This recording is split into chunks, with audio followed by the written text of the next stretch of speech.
ಭಾತಂಬ್ರ ಗ್ರಾಮದಲ್ಲಿ ಅಖಂಡ ಹರಿನಾಮ ಸಪ್ತಾಹ ಮಹಾದೇವ ದೇವಾಲಯದ ಕಳಸಾರೋಹಣ ಸಮಾರಂಭ. ಭಾಲ್ಕಿ ತಾಲೂಕಿನ ಭಾತಂಬ್ರ ಗ್ರಾಮದ ಮಾರುತಿ ದೇವಸ್ಥಾನದಲ್ಲಿ ಅಖಂಡ ಹರಿನಾಮ ಸಪ್ತಾಹ, ಶ್ರೀ ಗ್ರಂಥರಾಜ ಜ್ಞಾನೇಶ್ವರಿ ಪಾರಾಯಣ ಹಾಗೂ ಶ್ರೀ ಮಹಾದೇವ ದೇವಾಲಯದ ಕಳಸಾರೋಹಣ ಕಾರ್ಯಕ್ರಮ ನೆರವೇರಿತು. ಮೇ 21ರಿಂದ ಆರಂಭಗೊಂಡ ಸಪ್ತಾಹ ಕಾರ್ಯಕ್ರಮದಲ್ಲಿ ಇಂದು ಶ್ರೀ ಮಹಾದೇವ ದೇವಾಲಯದ ಕಳಸಾರೋಹಣ ಸಮಾರಂಭ ಭಾತಂಬ್ರಾದ ಪೂಜ್ಯ ಜಗದ್ಗುರು ಶ್ರೀ ಶಿವಯೋಗೇಶ್ವರ ಸ್ವಾಮೀಜಿಯವರ ಸಾನ್ನಿಧ್ಯದಲ್ಲಿ ಸಂಭ್ರಮದಿಂದ ನಡೆಯಿತು. ಮುಂಜಾನೆ 8 ಗಂಟೆಗೆ ಜಯಭವಾನಿ ದೇವಸ್ಥಾನದಿಂದ ಅಲಂಕೃತ ರಥದಲ್ಲಿ ಕಳಸದ ಹಾಗೂ ಪೂಜ್ಯ ಜಗದ್ಗುರುಗಳ ಭವ್ಯ ಮೆರವಣಿಗೆ ಆರಂಭಗೊಂಡಿತು. ಗ್ರಾಮದ ಪ್ರಮುಖ ಬೀದಿಗಳಲ್ಲಿ ಸಾಗಿ ದೇವಾಲಯದಲ್ಲಿ ಸಮಾವೇಶಗೊಂಡಿತು. ಮೆರವಣಿಗೆಯಲ್ಲಿ ಮುತ್ತೈದೆಯರು ಕುಂಭಕಳಸವನ್ನು ಹೊತ್ತು ಹೆಜ್ಜೆ ಹಾಕಿದರೆ ಅಪಾರ ಸಂಖ್ಯೆಯಲ್ಲಿ ನಡೆದ ಭಕ್ತವೃಂದ ತಾಳ ಮೃದಂಗ ಭಕ್ತಿಗೀತೆಗಳ ನಾದದಲ್ಲಿ ಕುಣಿದು ಕುಪ್ಪಳಿಸುತ್ತಾ ಸಂಭ್ರಮದಿಂದ ಪಾಲ್ಗೊಂಡ್ರು. ಕಳಸಾರೋಹಣ ಕಾರ್ಯಕ್ರಮವನ್ನು ಕಿಟ್ಟ ಗ್ರಾಮದ ಮಹಾರಾಜರು ಅವರ ವಿಧಿವಿಧಾನಗಳ ಮೂಲಕ ಪೂಜೆ ಪುನಸ್ಕಾರಗಳನ್ನು ನೆರವೇರಿಸಿದ್ರು. ಪೂಜ್ಯ ಜಗದ್ಗುರು ಶ್ರೀ ಶಿವಯೋಗೇಶ್ವರ ಮಹಾಸ್ವಾಮೀಜಿಗಳವರು ಸಾನ್ನಿಧ್ಯ ವಹಿಸಿ ಪ್ರವಚನ ನೀಡಿದರು. ಈ ಸಂದರ್ಭದಲ್ಲಿ ಅಪಾರ ಸಂಖ್ಯೆಯಲ್ಲಿ ಪಾಲ್ಗೊಂಡಂತ ಭಕ್ತಾದಿಗಳಿಗೆ ಮಹಾಪ್ರಸಾದದ ವ್ಯವಸ್ಥೆ ಮಾಡಲಾಗಿತ್ತು. ಈ ಸಂದರ್ಭದಲ್ಲಿ ಅಖಂಡ ಹರಿನಾಮ ಸಪ್ತಾಹ ಹಾಗೂ ಕಳಸಾರೋಹಣ ಕಾರ್ಯಕ್ರಮದ ಸಮಿತಿಯ ಅಧ್ಯಕ್ಷರು, ಪದಾಧಿಕಾರಿಗಳು, ಗ್ರಾಮ ಪಂಚಾಯತ್ನ ಅಧ್ಯಕ್ಷರು ಸೇರಿದಂತೆ ಅಪಾರ ಸಂಖ್ಯೆಯಲ್ಲಿ ಸಹಸ್ರಾರು ಸಂಖ್ಯೆಯಲ್ಲಿ ನೆರೆದಂತಹ ಭಕ್ತಾದಿಗಳು ಉಪಸ್ಥಿತರಿದ್ದರು.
ಸತತ 7 ದಿವಸದಿಂದ ಇಲ್ಲಿ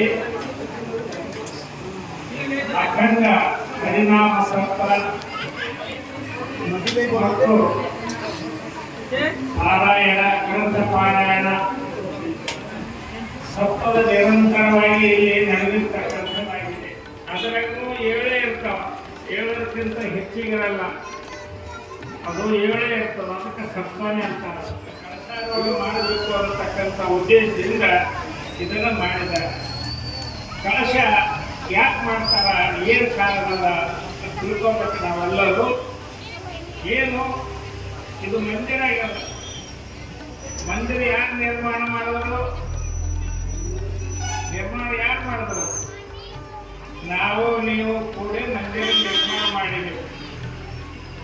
ಮಂದಿರಗಳು ಎರಡು ಮಂದಿರಗಳದಾವ. ಒಂದು ಪರಮಾತ್ಮ ಮಾಡಿದ ಮಂದಿರ ಅದ, ಇನ್ನೊಂದು ಮನುಷ್ಯರು ಮಾಡಿದ ಮಂದಿರ. ಇದೆಲ್ಲ ನಾವೇನು ಕಟ್ತೀವಲ್ಲ, ಇದು ಮನುಷ್ಯರು ಮಾಡಿರ್ತಕ್ಕಂಥ ಮಂದಿರಗಳು.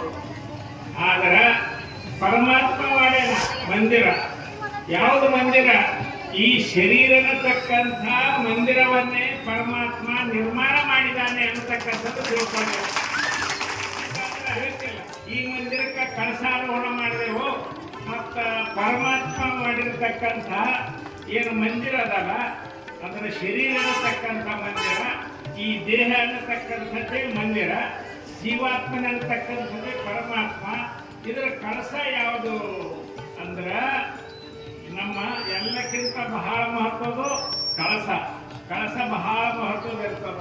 ಅದಕ್ಕೆ ನಮ್ಮ ಕಳಸ ಪರಮಾತ್ಮ ಮಾಡಿರ್ತಕ್ಕಂಥ ಕಳಸ ನಾವ್ಯಾರು ಮಾಡ್ತಾರ ಬರಲ್ಲ, ಅದು ಪರಮಾತ್ಮ ಮಾಡಿದಾನ. ಪರಮಾತ್ಮ ಮಾಡಿರ್ತಕ್ಕಂಥ ಕಳಸ ಅಂದ್ರೆ ಯಾವುದು ಅಂದ್ರ ನಮ್ಮ ಮಸ್ತಕ, ನಮ್ಮ ತಲೆನೇ ಇದು ಕಳಸದ ಅಂತ ತಿಳ್ಕೊಳ್ಬೇಕು. ನೋಡಿ ಎಷ್ಟು ಚಂದವ, ಎಷ್ಟು ಚಂದ. ನಿಜವಾಗಿ 18 ವರ್ಷ ನಮ್ಮ ಬಂಧುಗಳು ಇವರೆಲ್ಲರೂ ಬಹಳ ಚಂದ ಸಪ್ತ ನಡ್ಕೊಂಡು